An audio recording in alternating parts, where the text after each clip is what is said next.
This is G.E. Shaw, and we are back. And up now is Rhani and Friends. Take it away. Good evening, everyone. Thanks so much for tuning in tonight. We have a real treat for you guys tonight. Here's the thing. I have one of my oldest and dearest friends here tonight, Ron Weightman. You might remember him from being on a previous show when he talked about his experiences with a kidney transplant. But tonight we thought we would lighten things up a bit. Is that diet working for you? No, it's not working for me. I'm not going to be a light show girl. Over the years, Ron and I have here and there from time to time been involved in a nonprofit fundraising organization. And the main purpose of this group is to raise money for various charities and to try to make our respective communities a little bit of a better place. So there's a lot of travel involved because we would go to different fundraisers that were going on in different cities and states. And countries. And countries, yes, many times to Canada. Yeah, we went to Canada, yes. So basically, this group is open to anybody who wants to make a difference in this world. Gay, straight, bi, trans, it doesn't matter. If you want to do something with your time to help other people, you are welcome to join this group. So a lot of the adventures that we've had over the years that we're going to be talking about involve people and places and events that are included that we did because of our membership in this group. Also, tonight, this is a little bit different. Ron has his computer open to Facebook. So if you want to send a question or comment in, please log into Facebook and go to Ron Weightman. That's Weighhtman. He's a man with weight. Thanks for that. You're welcome. Message him a question or comment, and we will be absolutely thrilled to address it on air. So, without any further ado, Ron, it's good to hear from you again. Well, we have never been far apart from each other, have we? That is true. Yeah, that's true. We've always been very, very close. One thing I wanted to, when you asked me to do this again and what the kind of subject was, I was thinking about it, and I thought, you and I span longer than my husband and I span, and we just celebrated 30 years this last March. So we've known each other about 32 years. Yes, I think so. Yeah, something like that. But, we've done a lot more than just, worked with that organization. We started off at the 24th Street Tavern in Tacoma. And our friend John is the one that introduced us, and we were a threesome for many years until he passed away. But then you also helped me with my shows when I started up shows at Tracks in Kent. And you remember that? Yes. Boy, that exploded into a huge show. And I couldn't have done it without the support of my friends from Tacoma and from Seattle that came down to help with that. And I'm going down a little list because I didn't want to forget anybody. And more recently, in more recent years, this last couple of years, I've been getting back involved. I had some time out because of health issues and stuff, so I got involved with a great person out in Bremerton. Her name is Roxy, and Roxy's Cake Batter Show. I just people, and I get to go out there and perform whenever she's got some openings. And what a fantastic crowd that is out there.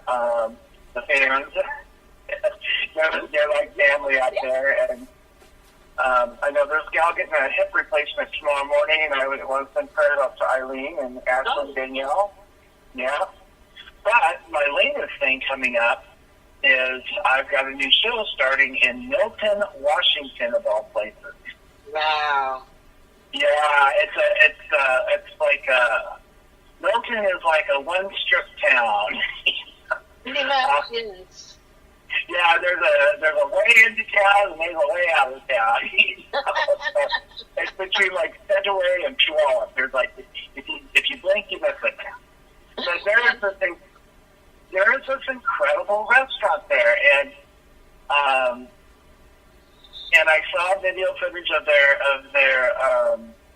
their bar. They've got a stage. They have live music on the weekend. They've got an excellent menu. And as you know, I was a chef for many years before my health issues. And Rhani, you've kind of inspired me with your writing and the books that you've done. And I thought, the worst thing anybody's going to say is no. And I thought, I'm going to email the owners, and I'm going to say, hey, my name's Ron. I'm a big drag queen with a big personality, and I want to do shows that are 5 minutes from where I live. It'd be a lot closer for me. Yeah. And I was just, and I didn't really expect anything, but I did get a response back from one of the owners, and it appeared there was one of their employees who had the same exact idea, and was working the owners over in his own way. His name's Tony. We are partners in this little venture, kind of an experiment venture to see how it goes.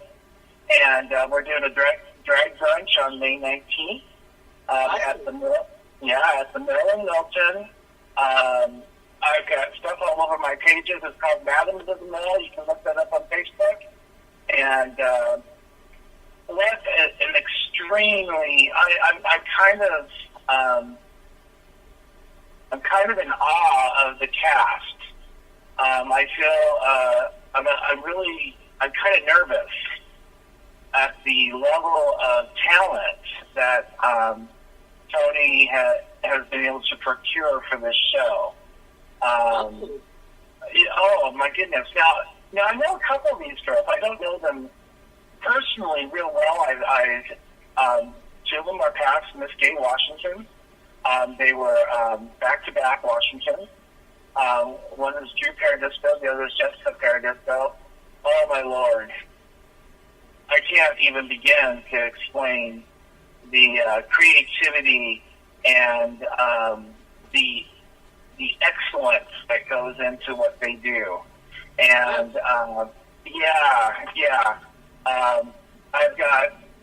I've only talked to like maybe one step each, and that was the night the one was stepping down, the other was stepping up. That was it.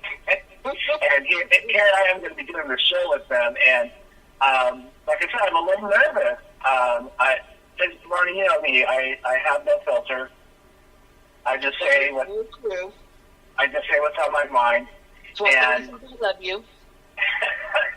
I usually got my foot all the way up to my knee in my mouth, but I never really mean anything. I just say what I say, and I just say to be funny most of the time until you piss me off. But oh my goodness, I don't want to say the wrong thing. I don't want to offend anybody. I got this gal that's coming up from Portland that's going to be in the show. I talked to him on the phone briefly. What a sweet, sweet guy. I've got a gal from Tacoma I've never met. Her name's Holly Sinclair. Really looking forward to seeing her. Her pictures and stuff, she looks like she's really fun-loving. She's gorgeous. And I can't wait to see her perform. And then I've got this one queen coming. She just moved here from Alabama. She's a pageant queen. And I've talked to her probably the most on the phone because she is just a wealth of information about what's going on in the national pageant scene. And makes all of her own clothes. I've been giving her grief online. She showed like this outfit she's making for the show. I go, that doesn't look like a size 26. I don't think that's going to fit me. That better have full-waist stretch. I'm not sure she knows how to take me yet or not. So, she's been a little under the weather the last couple of days. So I Rhani, if you're listening, I hope you're feeling better. We got another gal that's going to be joining us in future shows. Her name's Crystal, and I think she would be something that you might be interested in talking to on your show sometime. She's making some big changes in her life, and I think it's a story that's worth sharing. So, but enough of that. So, Madams of the Mill, Sunday, May 19th at the Mill in Milton. And the show starts at noon. Come at a little bit. If you come a little early, have some brunch, or we've got tickets available. Just call the restaurant. We have a brunch package with all kinds of free giveaways and stuff for $65. But you can come in for the show for $25 at the door. $20 if you come in if you call early. So it'll be a lot of fun. Tony's done such a good job together. I'm just amazed at these people. They're incredible. I will be a blushing wallflower as usual. So let's talk about our past. Oh my goodness. Yes, the stories that we know. But you mentioned the 24th Street Tavern because if any of you out there have read my book, A Perilous Thirst, I actually said it at the 24th Street Tavern just because I felt like being a little nostalgic. And when I tweet about this book on Twitter, which I do often, I found I was actually given a picture of Pacific Avenue from, oh my goodness, decades ago. And the 24th Street Tavern is in the picture. So I tweet that picture also. And every time I see that picture, it just brings back so many memories. There was a period of time, for those of you who might remember, or those of you who are new to all of this, there was a queen named Noelle Duval who originally was hosting that show. Noelle and Jacqueline Bardot were hosting the shows down there when I first started going. And then over the period of time, the hosts of these shows changed. And eventually, I actually got to run the shows for a while down there. So I have a lot of very fond memories of the 24th Street Tavern. Well, the 24th Street had a couple of incarnations. That is true. Because they changed locations by a couple doors. And the old 24th Street was a very narrow, long room with the stage on one end and the spotlight on the other above the front door. And then the other 24th Street, that was gigantic. It was huge. It was cavernous. Yes. Today, with shows, that place would be a gold mine. But back then it was very underappreciated. But Mama Noelle, she's in Vegas. She's still performing. Yes. So good for her. They'll be dragging her off stage dead. Clutching to her microphone. Yes. Actually, the second incarnation of the 24th Street Tavern, the one that had the front bar and the back bar, that is the bar that is actually the toy box in Shadow of the Drill and the Drill series. The bar that Decker and Rudy own together, it's a strip club in the books, but in my mind, I am seeing the 24th Street Tavern. Well, I read Perilous Thirst, and you know how much I love that story. Mm-hmm. Love that story. It's a vampire story. That's why, one of the reasons why I like it. And I love, you are just thick and twisted. And so I love the twist in your stories. Even in your Pulp Fiction story, The Shadow of the Drill and that series, you just, I know you and I've talked a lot about it over the years, and I remember you talked to John as well, just to get our opinions, to kind of pick our brains for some memories. I remember we were talking about this. It's in your first book, The Shadow of the Girl, and the first time he is dragging somebody down the stairs to his quote-unquote workroom. Yes. And I remember, I really got that. I got the thudding down the steps. I got, the condition he was in mentally and physically. But when he pulled out his weapon of choice, to me, my comment was, bring in all five senses. Not just him hearing it, but what else can you get out? What other kind of information could you get from it? And, I mean, you took that and ran,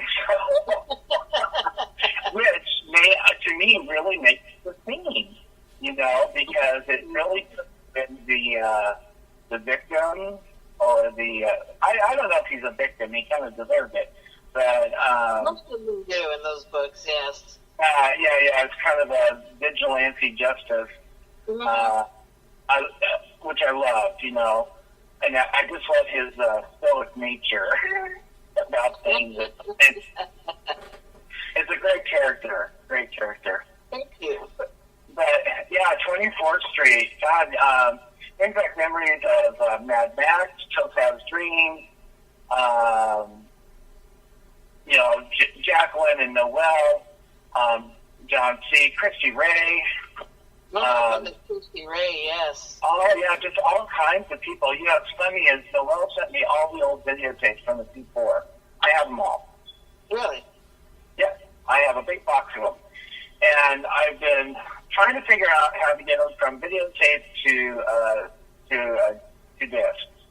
But anybody out there that has any kind of advanced knowledge that can help me with my smartphone could probably help me figure out how to convert these to discs. Because I know the world would like to have the discs back, and I want to be able to have a master set. So, Rhani, I'm sure you would like to have a set. I would love one.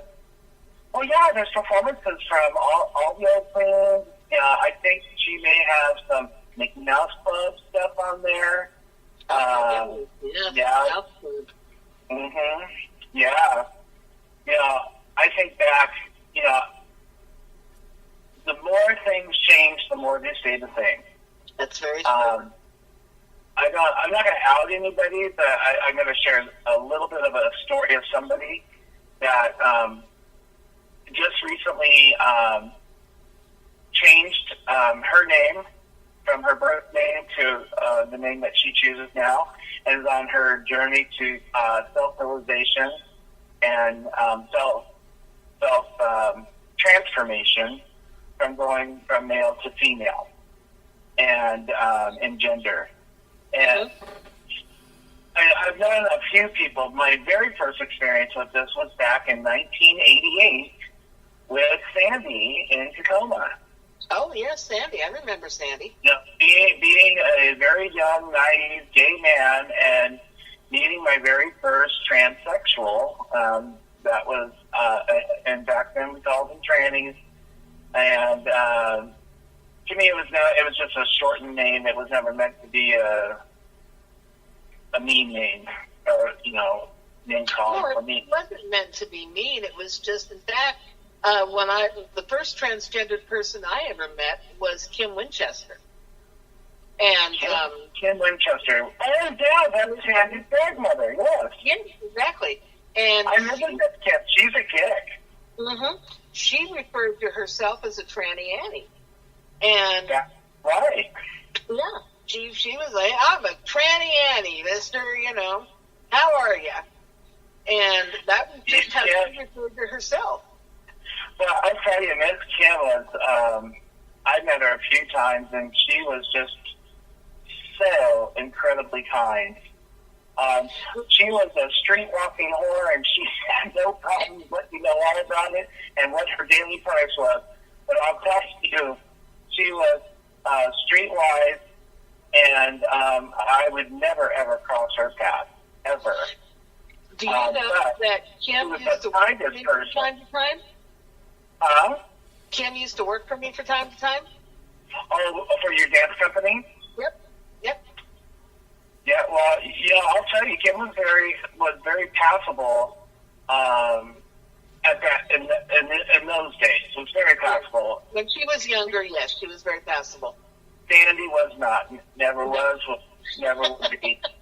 Well, she had beautiful hair, but she did. I loved her hair. And God rest her soul, her face would stop a truck. Yes, it would. And she didn't like to shave. She wore the big gigantic blouse with no bra, which didn't matter because there was not much there, and dirty white sweatpants and dirty sneakers, and she dressed for comfort. She did. But like I said, my experiences with transgender, transsexual people, were those two women, and like I said, it was a very positive experience. They're very kind, very genuine people. Yes. No dishonesty, no game playing, none of that. Not like you get with some of the, the queenly stuff. But, just real people. And, I value their friendships, and, I carry a part of them with me because they helped shape who I am today. Exactly. Sandy, in fact, at one point in time, Sandy and I sat down for an evening, and she, believe it or not, gave me some very workable makeup tips. I was quite surprised because, Sandy never really did that much with her own face. She preferred natural. She did better years later, but there was a lot she could do. But yes, she gave me some makeup tips that I, to this day, if and when I paint, I still bring some of that out. So I was very grateful that she took the time to teach me that stuff. And speaking of makeup tips, it reminds me of the night that John C. and I got absolutely schnockered on cheap tequila and started playing with makeup. Did you know that story, don't you? I'm not sure. Go ahead, continue. Okay. We have so many shared stories. That's true. This was when I lived out in Graham, which for those of you who don't know is about, 30, 40 miles from Tacoma? Graham, it's like Kentucky of Washington. It is. It's out in the sticks, and I had 5 acres of property out there, and so I lived out there. Everybody that I knew lived in Tacoma. So I remember that was a really rough time for us. It was, and it was horrible. Well, one weekend night, I think it was a Saturday night. I was going stir crazy out there in the sticks, and I needed to get into town. I had to go do something. So I went by John C.'s apartment, and this was before he decided he was going to go clean and sober, so he still drank back then. This is probably one of the reasons why he went clean and sober. But I went by his place, and I said, John, I'm bored, let's go out. And he said, I don't have any money. And I said, okay, I don't either. But what I did have was a full, and I do mean full, brand new bottle of Pancho Villa tequila.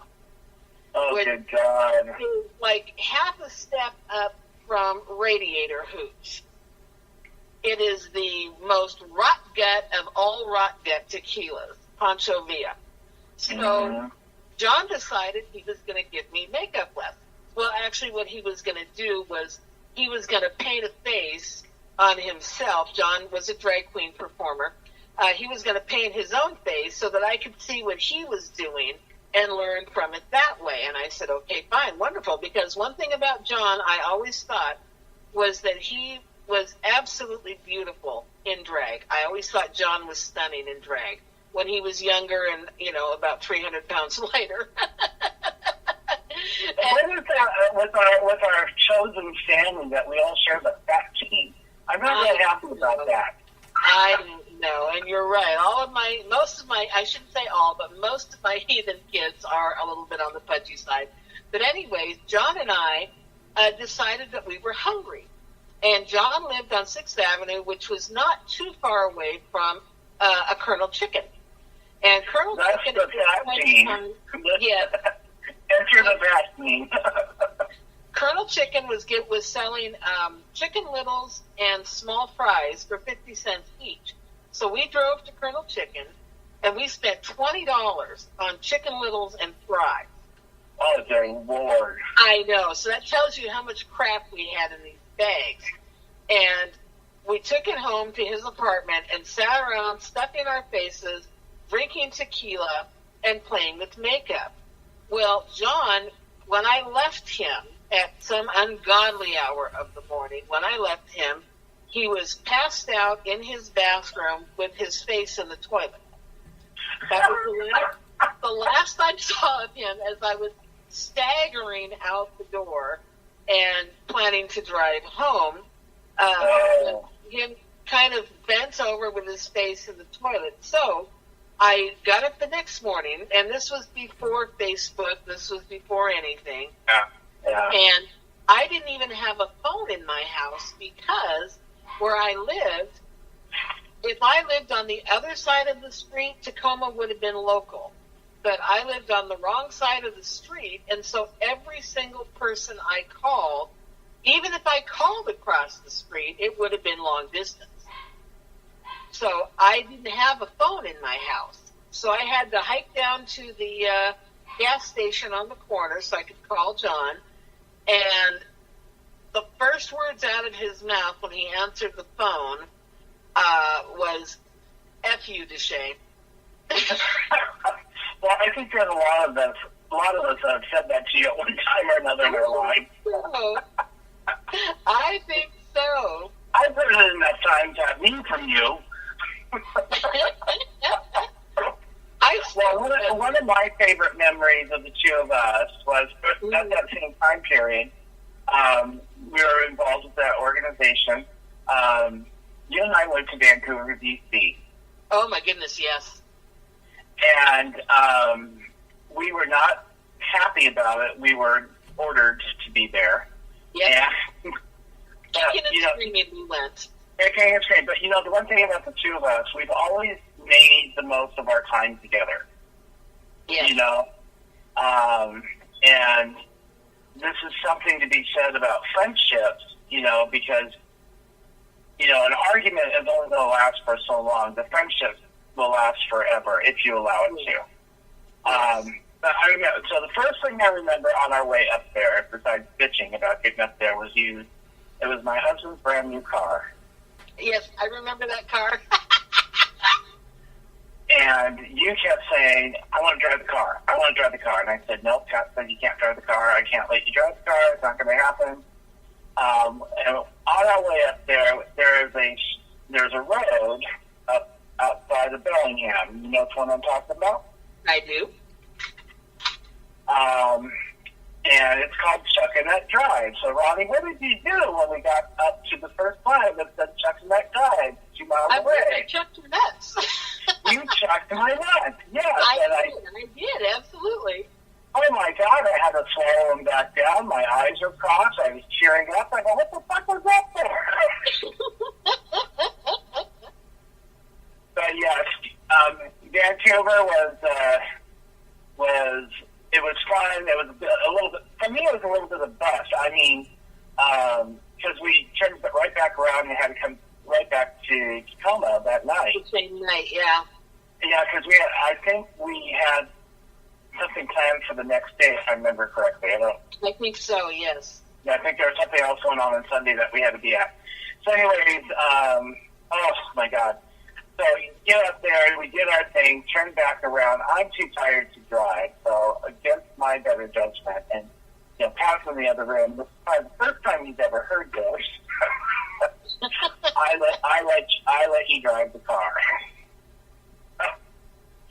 And what did you proceed to do all the way to Seattle, I think it was? I'm assuming I was speeding.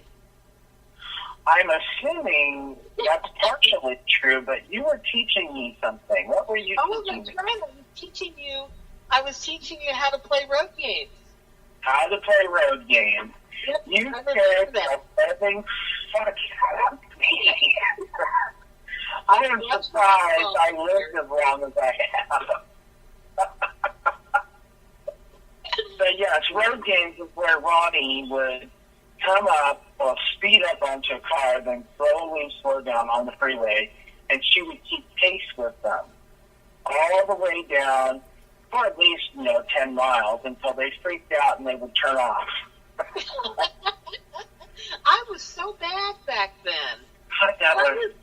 I was bored. I had to find my fun where I could.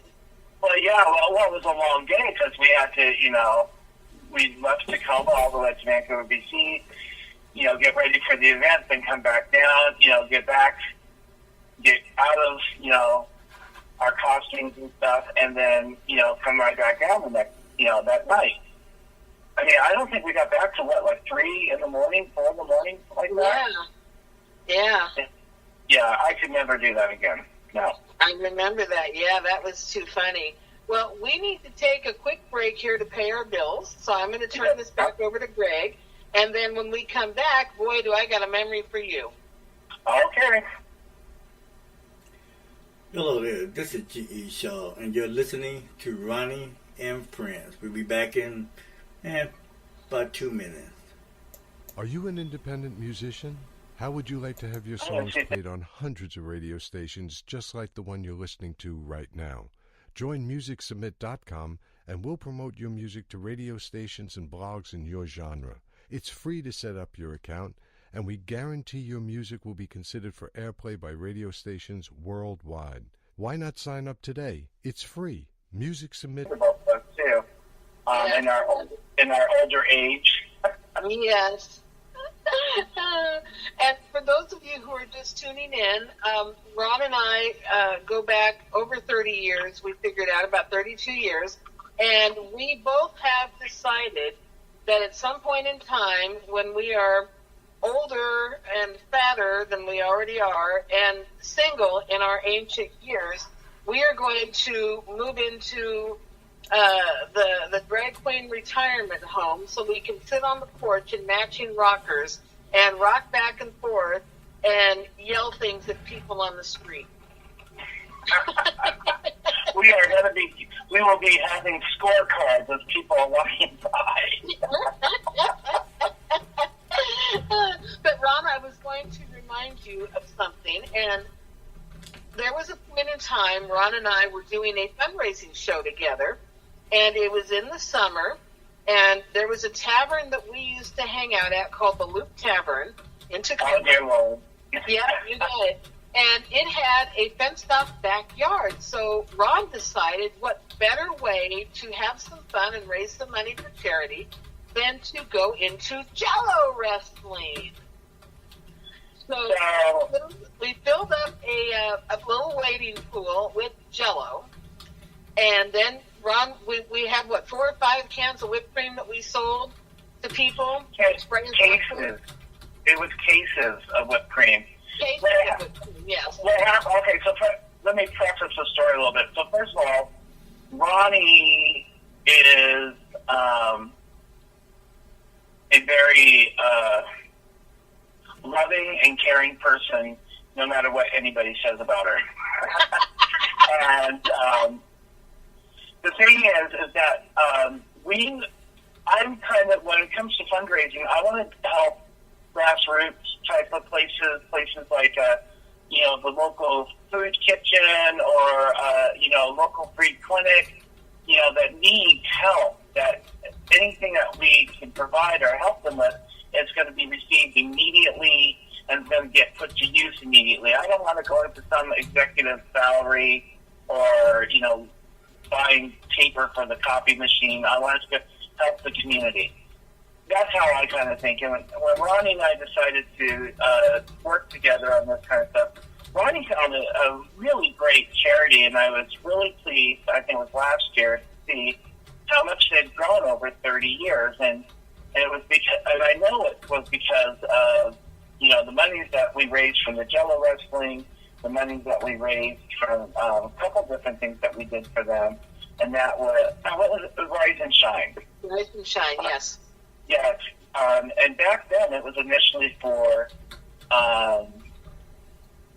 children that were not going to live, basically.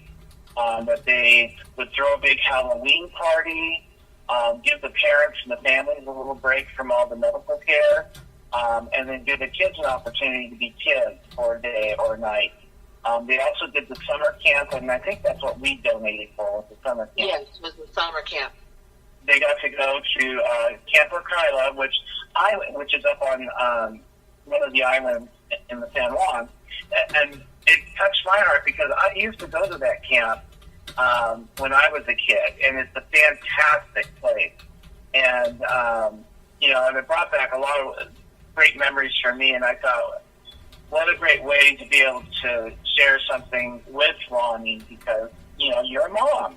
And I know that really touched your heart, that, we could give to families and to children in need, and give them childhood memories and experiences that they may not get because they are in such serious, dire medical need. And there was I remember there was one family in Pierce County. And there was only 6 or 7 families in King County and the one family in Pierce County. And the Pierce County family, the child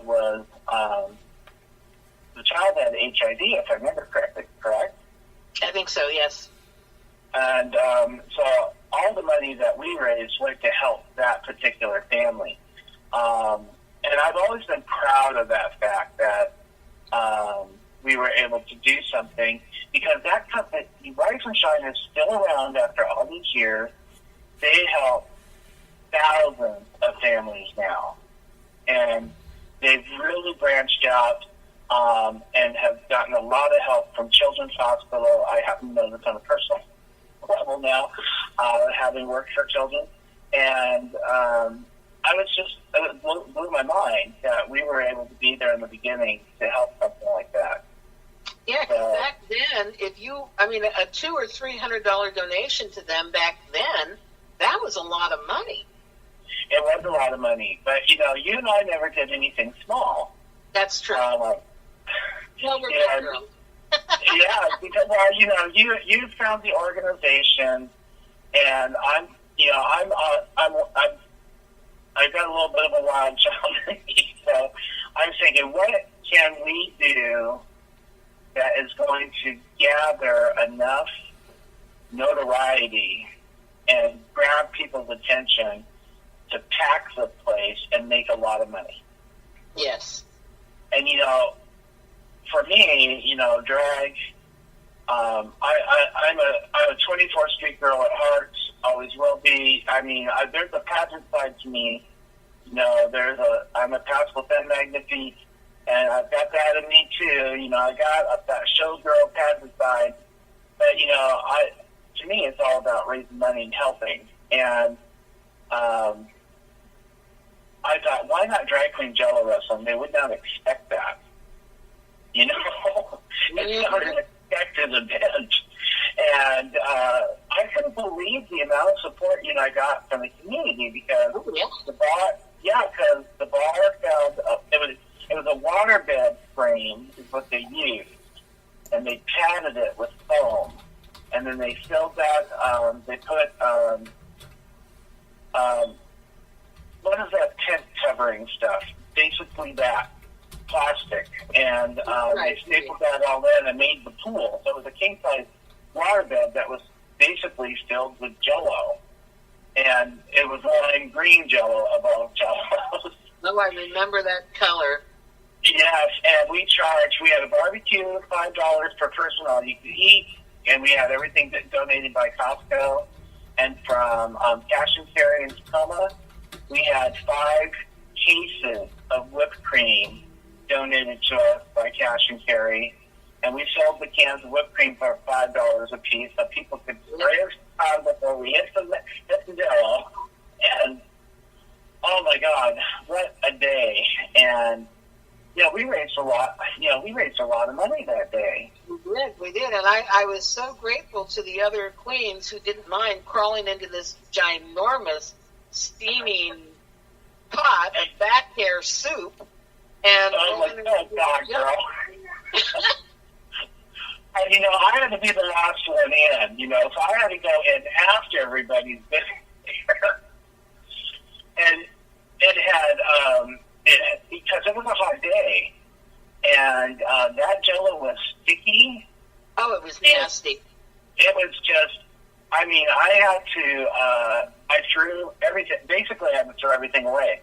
Because after we, because I had my Ganskins on, I had a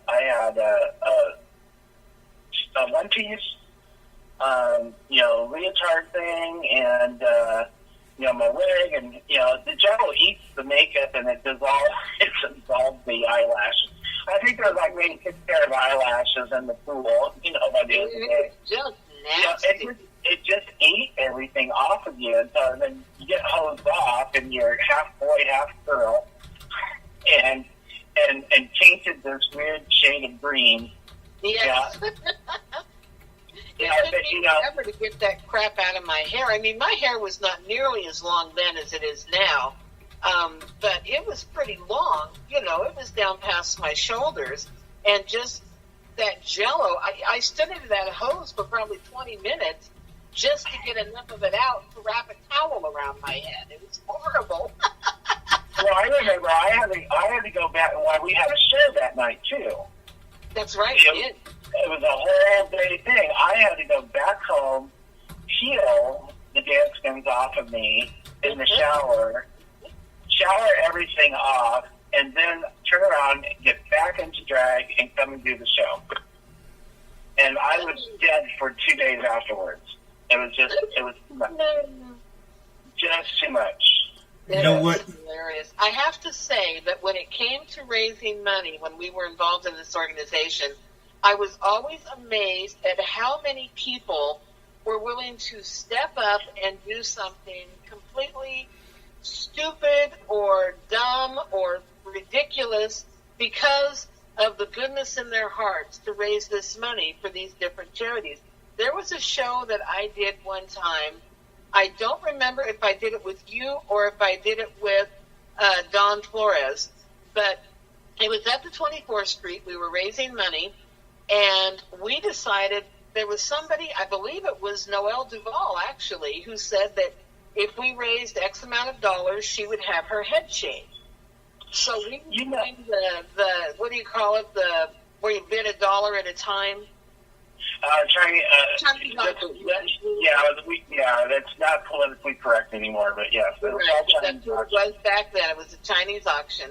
And we raised X amount of dollars, and then Sandy, who we had talked about earlier, our friend Sandy, had this long red hair, very thick, beautiful red hair, very carrot red hair. You always know it was Sandy coming down the street. And she offered to shave her head. Well, no, that was during years of my time because I shaved my head as well. Okay. And then there was also Samantha Sin, who agreed to shave her head. And then the last person who agreed to do this was Topaz Dreams, who was a local legend in Tacoma for many years. So we raised, I think, wasn't it close to $1,000 that we raised by these three heads?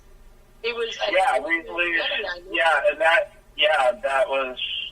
was a really good night also. And then and usually for our shows, I know over the years, whether we were together or doing other things, we always have our food bank offer as well to help the local food bank.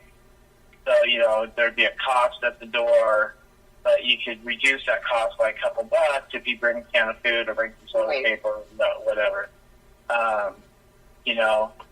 To me, that's what it was all about for me back then. Things have changed a lot over the years, though. It's not quite as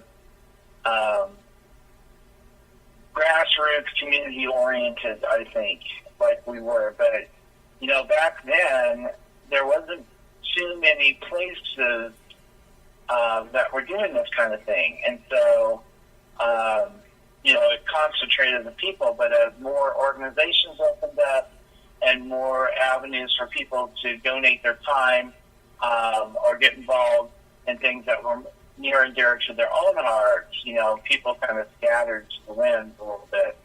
And, this organization is not as prevalent in Tacoma as it used to be. But, I think it's kind of watered down all the way across the board. It's not just within that area.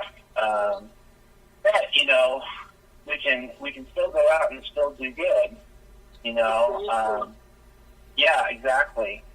Like I said, I'm still huffing it.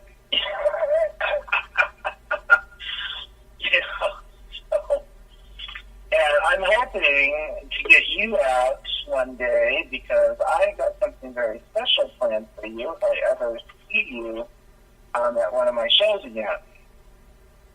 Really? Yes, I do. And I just got to know when you're coming so I can be prepared and have everything there. Okay, cool. Because I have surprised you over the years with some things that you were not expecting. Correct? Really? Do what now? No, I have surprised you a few times over the years with things that you haven't expected. Really? You have. I like doing that. I think it's kind of fun. I remember you were at a meeting one night, and I had saw this. I know your favorite stone is sapphire. Mm-hmm. And I had saw the sapphire ring at the mall, and I just happened to have a few extra bucks in my pocket at the time, and I had bought you this ring. And I don't even think it was for any reason. I think it was just because. Just because you loved me. Because I love you, yes. And so I showed up to the meeting that night, and just the reaction on your face, it just, that was so great. I'll never forget that night, Do you remember?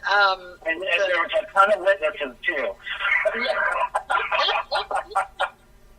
Do you remember the little presents I gave you during our year? Yes, I still have them, as a matter of fact. Let me clarify this for people. At one point in time, Serena had a symbol that was the ivory bag. Ivory pen. Yes. And I told her that I had got her a present. It was small, it was white, and it was highly illegal. So she's thinking I'm giving her a box of cocaine. And what at that point in my life, I wouldn't have said no. No, you wouldn't have. And I would have made to share it with me. But what I had gotten her was a little brooch that was made out of elephant ivory. Yeah, it was cool. Very cool. Yeah, it was very cool. I had one, and I had one for her. And so, yeah, that was she has definitely surprised me a few times over the years. But I wanted to share with these guys a story just because I think it's funny. The pork chop story. You are evil, I am. There is somebody. We will not mention her name. We will not do that to her. But many years ago, she was a very beautiful, beautiful drag queen, but a little on the heavy side. And one of my heathen children, Jeremy, who you may have heard me mention, decided that he thought she was just stunningly beautiful. And she had a nickname back then because of her weight. They called her Pork Chop. So he's that was my world's doing. Yes. Jeremy. And we all shared in the pleasure of calling her that. Jeremy is down in Portland in the hotel at a weekend-long event, and I get a phone call. I don't remember who called me, but somebody called me and said, "You need to corral your child." And I said, "Really? What is he doing?"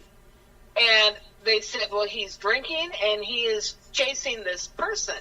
So I could hear him in the background, drunk as a freaking monkey. I can hear him back there. "Hey, Mom, gonna get me some pork chop. Want me some pork chop? I'm having a pork chop." Yeah, you didn't know this? Yeah.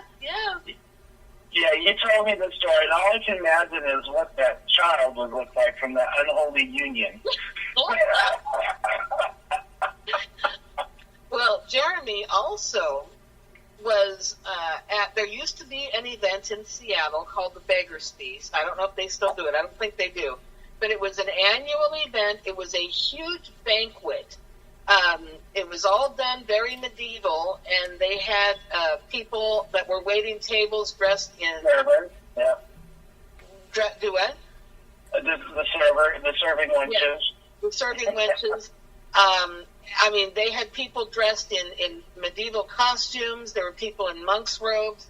I mean, it was a wonderful event. And then it was optional. Yes, very much so. And, you know, there's a thing that's sometimes said, what happens out of town stays out of town. That is very not true. If you are doing something out of town that is either scandalous or funny, trust me, we will hear about it before you're done doing it. And I got a phone call that my heathen child Jeremy was up at the Beggar's Feast in Seattle, drunk as a monkey again. Jeremy used to drink a lot. And instead of sitting at the table like a nice little boy and representing Tacoma appropriately, he was under the table with one of the serving wenches. Oh. And when I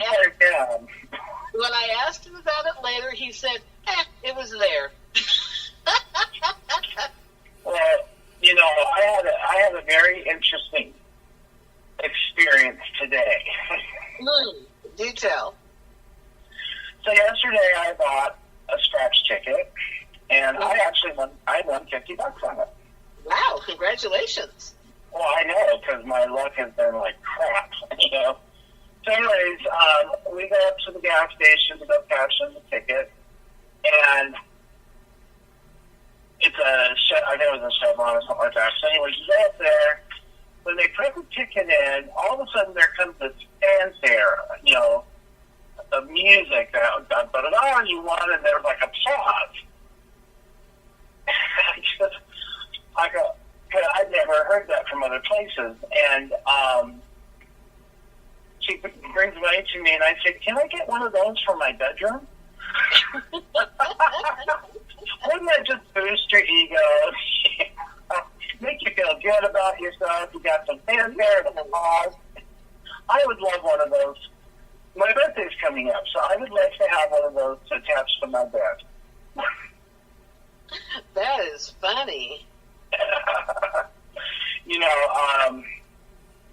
This organization, you're not the only friend that I made over the years.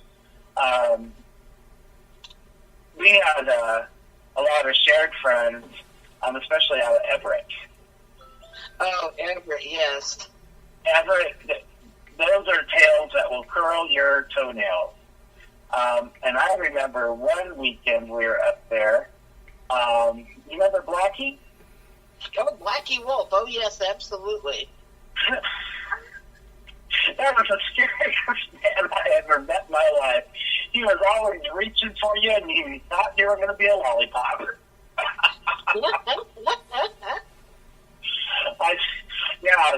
I would pay money to get him and Jeremy in a pool of shit. Oh, my goodness. Blackie was so funny. He was very sweet. He was a ginormous man.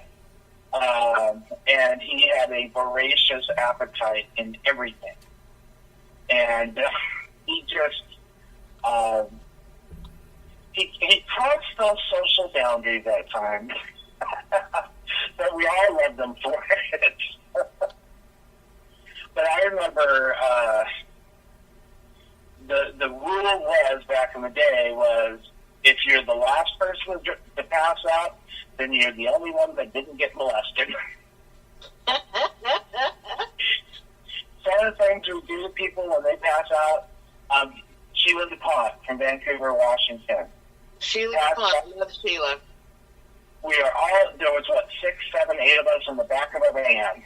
Mm-hmm, including one of my heathen kids, Ann Deshay, was in the van that night. Yep, and Sheila... Ann's van. Okay, so Sheila, we were all in various stages of drag because the show was over. We're all in various various stages of being have drank that night. But Sheila passes out in front of Rhani and I. Not a good idea. Sheila's husband, Wayne, was in the band too, and Wayne just said, "Don't do it, don't do it." And I said, "Okay, let's see what I got in my purse." Well, I had some cheap Wet n Wild lipstick and some whore red color, and I had the lip brush. And we found all kinds of pencils and all kinds of stuff, and we started repainting Sheila's face. But the thing that pissed her off the most, God rest her soul, was we took her shoes off and we painted her toenails with that Wet n Wild lipstick. And it stained her toenails. She couldn't get the red off. That'll do it. She said it took a couple weeks before it would wear off. I thought that was hysterical. Absolutely hysterical. Oh, my goodness. You know, I got to tell you a story about Anne. I was actually not going to tell this story, but I mentioned it to Anne earlier today, and she said I absolutely could, so I'm going to. All right. Anne is very... She likes to have fun. She likes to let down her hair a little bit here and there. But for the most part, she's kind of reserved a little bit. So a bunch of us got together one day, several friends of hers. It was me, it was CB, it was Lori, Jag. I'm not sure who all else was there. There was 4 or 5 of us. There might have even been 6 of us. But anyways, we thought we'd go over to Anne's, you know. So as we're walking by her apartment, we walked by her bedroom window, and Jag reaches up and bangs on the window, right, just to let her know that we're outside and we're coming. So we get to the door, and we knocked, and there was no answer, and we knocked again, and there was no answer. So Jag decided to try the doorknob. So the door opens, amazingly enough, and we go diddy-bopping in, and the apartment is nobody in sight, nobody's there, and we start hearing these noises from the bedroom. So That she normally was. I was thinking, okay, let's just all sit on the couch, and when they're done, they'll come out of the bedroom, and we can all just applaud, because they didn't know. There you go. You know, they didn't know we were there. So we're sitting on the couch, but Jag is one of these people who's very bouncy, very Tigger type of person. Tigger, yeah, Tigger. You know, and got bored sitting on the couch. So all of a sudden it's like, okay, let's just go in the bedroom. So we all went hauling ass into the bedroom, and here is Anne, who is normally, like I said, more of a reserved type of person, on her back, handcuffed to the bed, in some sort of a teddy-looking thing. And the person that she was with was standing there with a flogger. So the first thing that happens is we were just like mortified. It was not what we were expecting. And Anne turns around and yells, "Get the F out of my room!" So from that point on, "Get the F out of my room" was kind of a catchphrase for all of us. We were always doing that kind of stuff. I remember one time after a show, we were all going up to Anne's house, and at that point there was a whole gaggle of women living there, and I think John was living in the basement at the time. Yes, he was. He was living there. And it was probably about 1:30 in the morning, and I was coming back from the show, and I thought I'm going to stop by Anne's and visit for about an hour, and then I got home. I remember this. Huh? Oh, I just said I remember this. Continue. Yeah, so I get about, I'm like 3 houses away, and all of you bitches were on the porch as I was getting pulled over by the police in full drag. some reason, in Tacoma, if I am driving a vehicle and I happen to be in drag, I always seem to get pulled over. This is not an unusual thing for me. I don't know why it is. It just happens. And all of you, instead of coming to my rescue and helping me, you all up there laughing and catcalling and saying, arrest her butt. It was funny. That was hysterical. That was absolutely. It's not even just you driving and getting arrested, because I got pulled over one time when you were in my car in Bragg. Yes, that's true. And I remember being back by the cruiser, and I'm looking up at my car, and you are powdering your nose so that you can watch what's going on behind you in the makeup mirror. That sounds like me. That was exactly you. I remember that. And Oh my God. I also remember the policeman, when he pulled me over, he comes up to my car, and I gave him my driver's license and my insurance card, and then he asked for your ID, and you handed him your driver's license, which said Ron Weightman on it. And I remember the double take he did. He looked at your picture, he looked at you, he looked at your picture, he looked at you. I said, yep, that's me. I was right. Yep, that's me. Well, I remember one night I was coming home from an event, and I got pulled over. Let's be honest, I used to drink back in the day. Well, we did then. It was like Jägermeister. Yep. That's how we started. We started with like 1 or 2 shots of Jägermeister, then moved on to our beverage of choice, and then we'd want to commemorate something like it was Tuesday. Let's have another shot.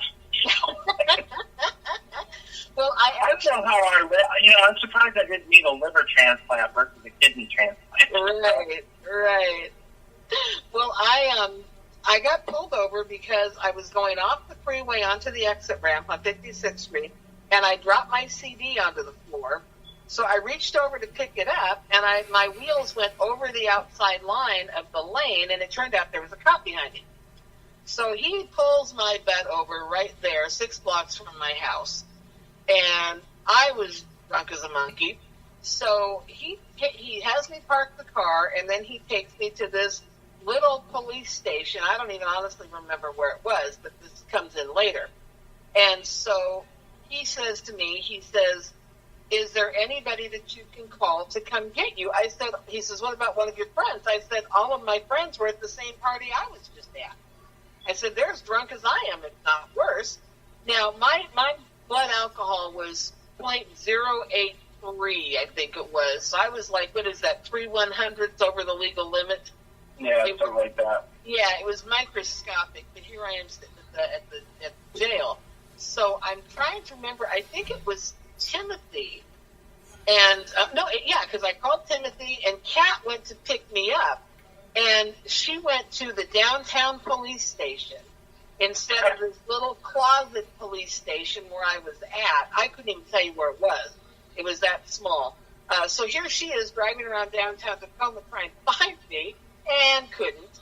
So he ended up basically driving me back to my house, which I thought was funny. But anyways, I was supposed to finish a year-long obligation that I had committed myself to the following night.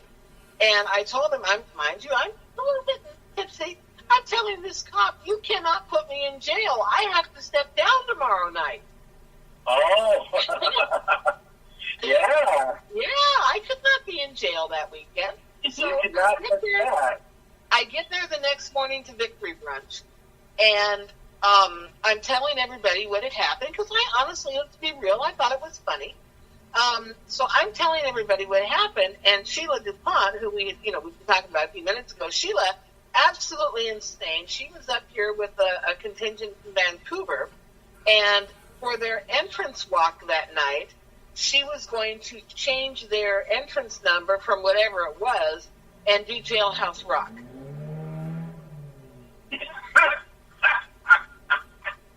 These are our friends. Yes, that was so Sheila. Well, speaking of friends, let me tell you what my wonderful friends did to me. There was one year when I had just turned 40, and I was holding office in this organization. And so, we women, we tend to be a little bit sensitive about our age, and 40 is a big number, So my children, my heathen kids, decided to treat me with the utmost respect and gentle kindness for which they are all known. They invented the imperial wave. What that was is you hold 4 fingers up, and then you turn your hand and turn your fingers and thumb into a 0. You do 4, 0, 4, 0. That was the imperial wave. Every time I walked into a room, there was probably 10 hands shooting into the air to do the imperial wave, broadcasting to the entire freaking room how old I was. I'll never forget a story that John shared with me, and I did not happen to be there that night, but it kind of explains the camaraderie we all had back in the day. That John, he had to go see an eye doctor at one point. And he went to go see the eye doctor, and John had done a show the night before. And so, he still had a little bit of mascara and eyelash glue going on in his eyes, and the doctor couldn't figure out what it was, and they thought John had cooties. Oh, my goodness. That was the term used. He thought he had some kind of bugs or cooties going on in his eyes, but it was actually eyelash glue. So I remember John sharing this story, and it went like wildfire amongst our friends. And one night at a show, people brought the toy cooties. Oh, my goodness. And they were putting them together and bringing them up and tipping them on the stage with cooties. That's our friends for you. Yeah. Well, I had a tip one time that totally I lost it. I have never lost composure on a stage like this before. I was in, I think, Seattle at an event, and I was in my hotel room. I was fully dressed.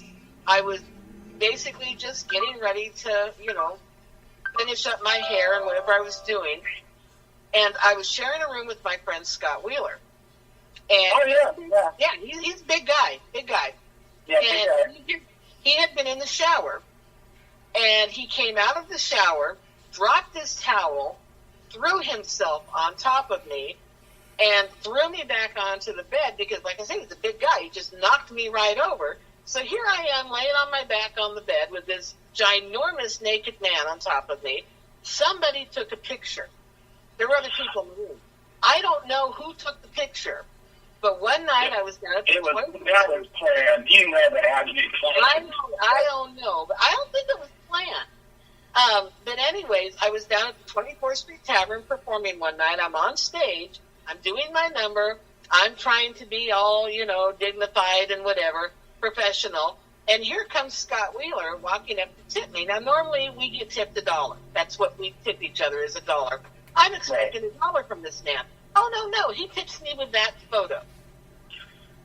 But that was priceless, though. It was. I have never lost composure on the stage like that before. I was laughing so hard I could not finish the song. Because there I am, like I said, I got my pants on, got my shirt on, I'm fully clothed, and all you can see is my legs and Scott Wheeler's fanny. This ginormous white fanny. Oh my God, that's hysterical. That is too funny. I still have that picture somewhere. I don't know where. I got tons and tons of pictures of all of us, and I've tried scanning them and getting them online and in my computer. I shared some pictures tonight of the two of us from back in the days or over the years.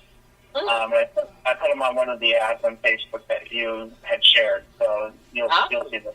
You've already seen these pictures, though, but for anybody else, they might like to see that. I just,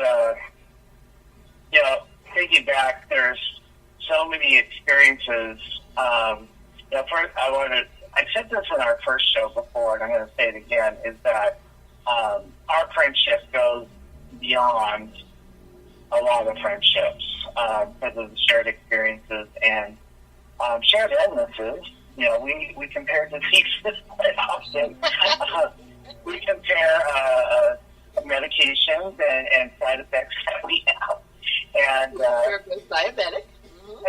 yeah, we're both diabetic, and you have eye issues. I have issues with my skin, and but part of that is also with one of my anti-rejection drugs. But anyways, we don't need to go into all that. But the one thing I can say is during the time when I was on dialysis, which was close to 5 years, you were one of the few people that kept in contact with me.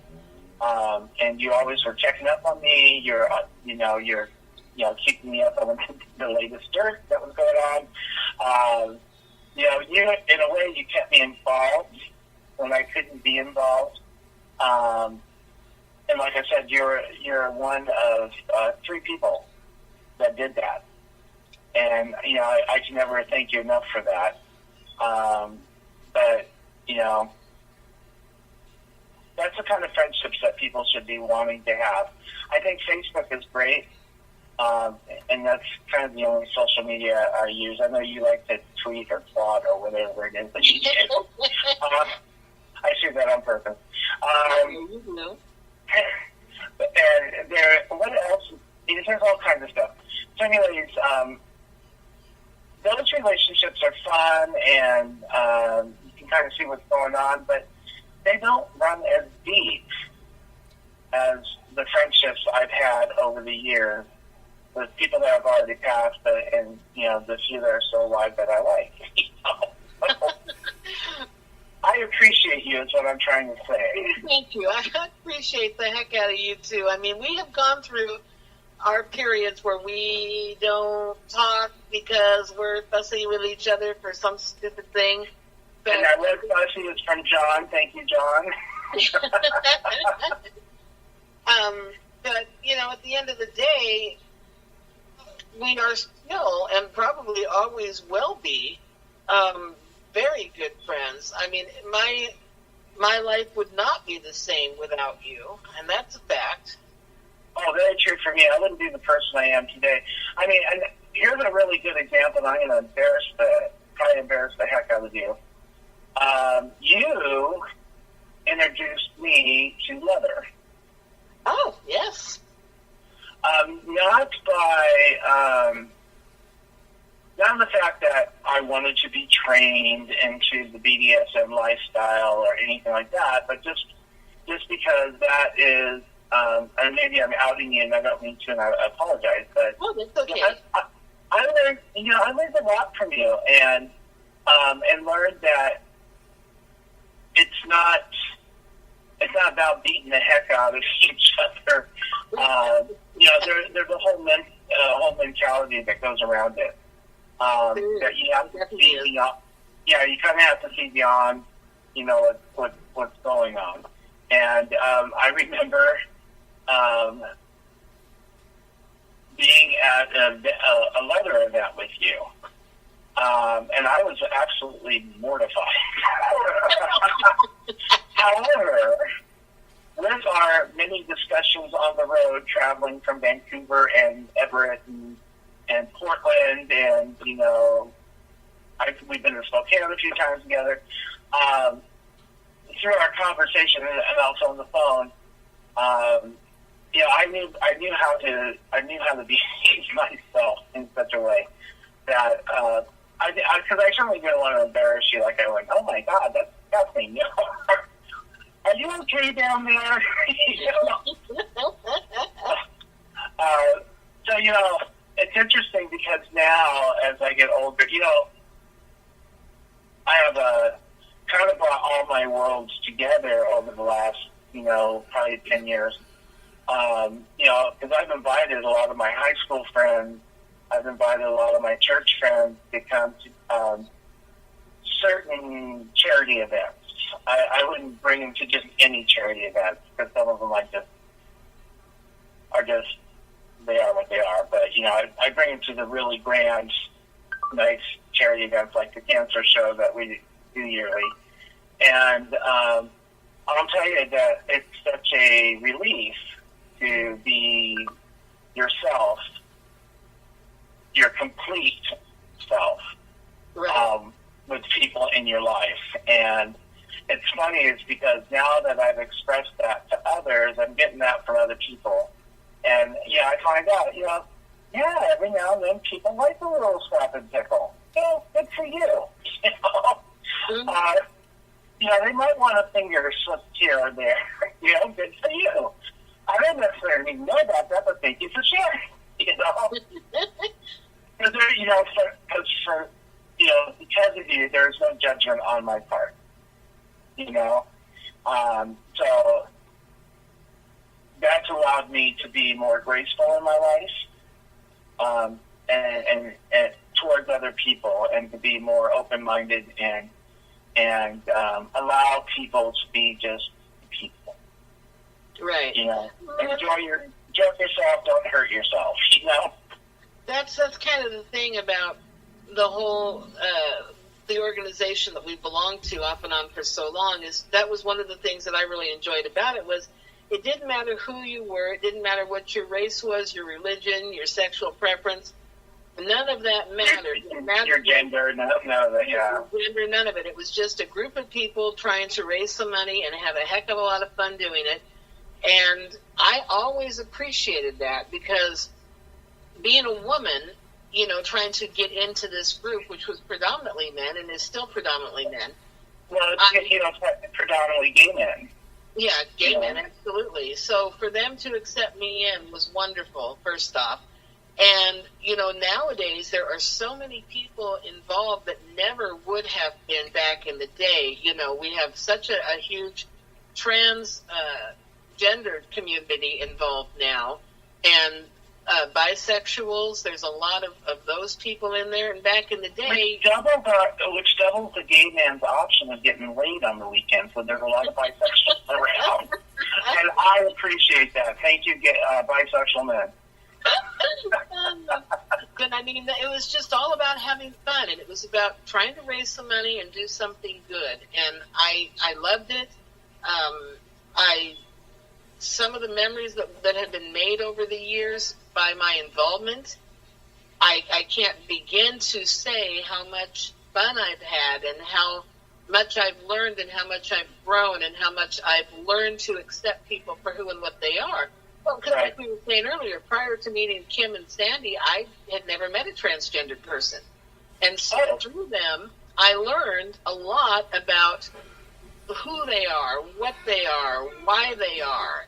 And it's the why, It's not about what they are.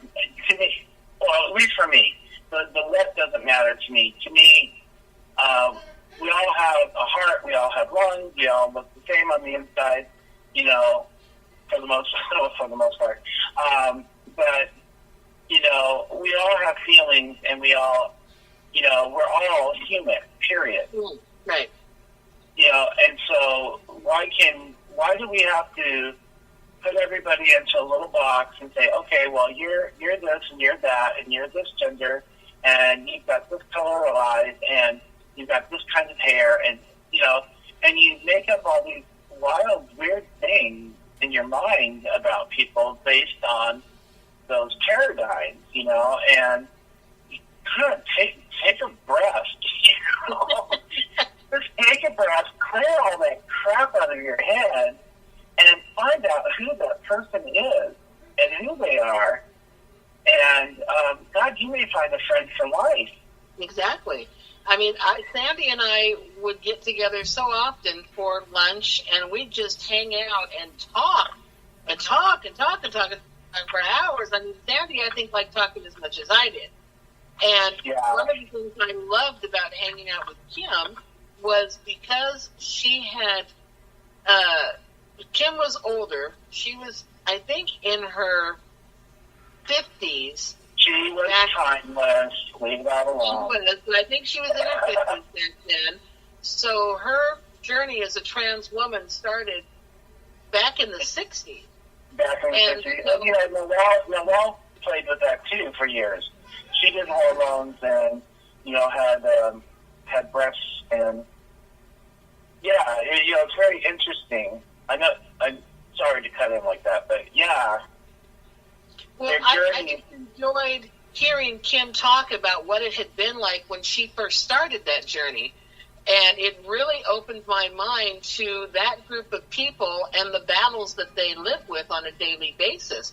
And I don't think that ever would have happened had I not met Kim and Sandy. So it's like if you open your mind and allow yourself to get to know people that maybe are not part of your social group and maybe they're not part of your comfort zone, but you allow yourself to step outside of that comfort zone a little bit, it's amazing, like you were saying before, the friendships that can be made and the people that can bring such joy into your life because you let go of the stereotypes, you let go of the fear, and it's just we're all people. And at the end of the day, that's what it's all about. We are all people trying to make this a little bit of a better world.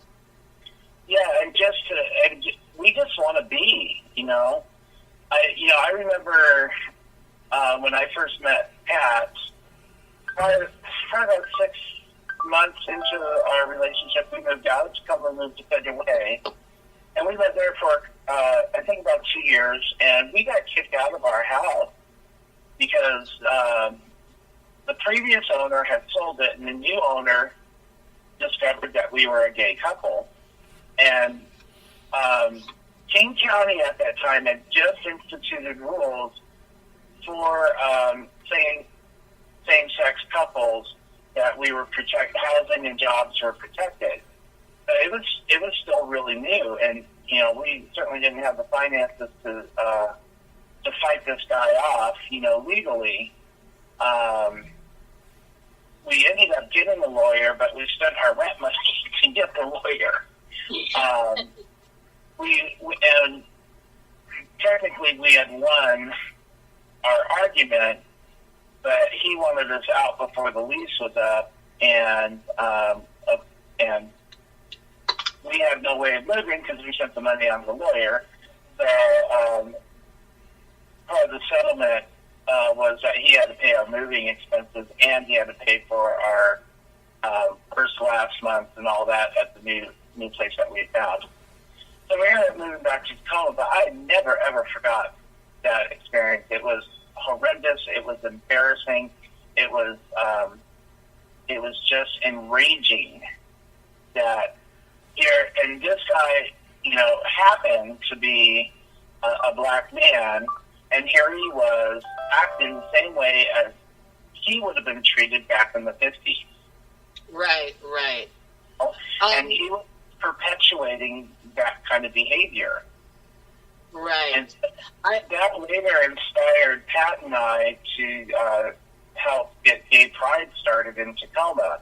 And we have worked with the Pierce County AIDS Foundation, because that was kind of like the one big organization in Tacoma other than the organization that we belong to. And they have a board that was getting started to try to get a parade together. And so we got involved with that, and we started along with the University of Puget Sound. That's where the very first Gay Pride event in Tacoma happened, was there in 1997. I saw the program. Matter of fact, John C. emceed that event that day. Yeah. John and Pat had to kind of switch roles during that year. But I really wanted John to still be a part of our year. And so and I started it with him, And so I had suggested that he be kind of the master of ceremonies of the past Mr. Washington. And it was a great day. And, it's so big now. It's still going after all these years. It's a huge, gigantic block party. I'm glad they never went the parade route, because that's not what my vision was for it. I wanted just a big festival feeling. The only thing missing is carnival rides. They need carnival rides. You're right, they do. Oh, well, I was just notified that we are out of time. We're actually over time by about 20 minutes. So oh, my God. I know. So we're going to have to say goodbye. I want to thank you, Ron, for being here. This has been so fun talking with you tonight and reminiscing over our years. I'm hoping maybe that I can get you back again at another time so we can chat a little bit more. Absolutely. And I would love to introduce you to some of my new friends. You know, that would be wonderful. The Madams of the Mill at the Mill Restaurant, May 19th at 12 noon. I hope to see you there. Awesome. And for those of you out there listening, thank you so much for tuning in tonight. I hope you enjoyed this show as much as we enjoyed bringing it to you. Greg, thank you so much for running the studio and allowing us to have this event. And I guess we are going to say goodbye and turn it back over to Greg. Thanks a lot, Greg. Sorry for being so long. No problem. This is G.E. Shaw, and you've been listening to Rhani and Friends. This is Mixar Radio, streaming radio, all the different names out there. You ought to try out my friends at Anchor. That's www.anchor.fm. They give you the best of everything for podcasting, especially people who are just starting out. Unlimited free hosting, which means you don't pay for it. One-click distribution. And this one-click distribution gets you to all the major players out there. Google Podcasts, Spotify, Apple Podcasts, every platform out there. Anchor does all the work. Monetization for podcasts, something new that Anchor has just brought on. If you want your listeners out there listening to you, and they love listening to you, have them make a donation. That's Anchor. And you can record from everywhere. Anchor. www.anchor.fm. Check it out. You won't forget it. This is G.E. Shaw, Mixar Radio. See you later.